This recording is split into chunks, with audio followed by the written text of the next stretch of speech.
ఇటలీలోని సముద్రంలో బోల్తా పడిన ఓ విలాసవంతమైన పడవలో హై ప్రొఫైల్ వ్యక్తులున్నట్లు తెలుస్తోంది. ఇప్పటికీ ఈ ప్రమాదంలో అటానమీ కార్పొరేషన్ వ్యవస్థాపకుడు మైక్ లించ్ ఆచూకీ గల్లంతైన విషయం తెలిసిందే. తాజాగా ఇదే పడవలో Morgan Stanley, international bank chairman Jonathan bloomer, ఆయన సతీమణి క్లిఫోర్డ్ ఛాన్స్ లాయర్ క్రిస్ మోరఫీలో కూడా ఉన్నట్లు తెలుస్తోంది. ఈ విషయాన్ని సిసిలీ సివిల్ ప్రొటెక్షన్ విభాగాన్ని ఉటంకిస్తూ బీబీసీ తెలిపింది. మిగిలిన నలుగురు ఎవరనే విషయం బయటికి రావాల్సి ఉంది.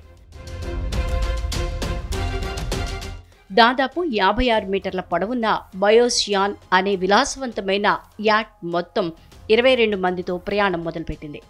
వీరిలో బ్రిటన్, అమెరికా, కెనడా వాసులు ఉన్నారు. స్థానిక కాలమానం ప్రకారం సోమవారం సాయంత్రం 5 గంటల సమయంలో తీవ్రమైన సుడిగాలి కారణంగా పడవ బోల్తా పడింది. ప్రమాదం నుంచి 15 మందిని కాపాడారు. షిప్ కుక్ మృతదేహాన్ని వెలికితీశారు.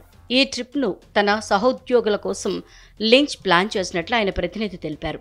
అమెరికాలో ఓ మోసం కేసులో లించ్ ఇటీవలే నిర్దోషిగా బయటపడ్డారు.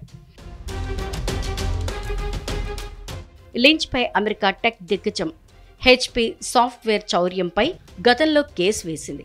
ఈ కేసులో లించ్తో పాటు ఆరోపణలు ఎదుర్కొన్న స్టీఫెన్ చాంబర్లెన్ కూడా నేడు యాదృచ్ఛికంగా ప్రాణాలు కోల్పోయాడు. యాట్ మునిగిపోయిన గంటల వ్యవధిలోనే ఈ ఘటన జరిగింది.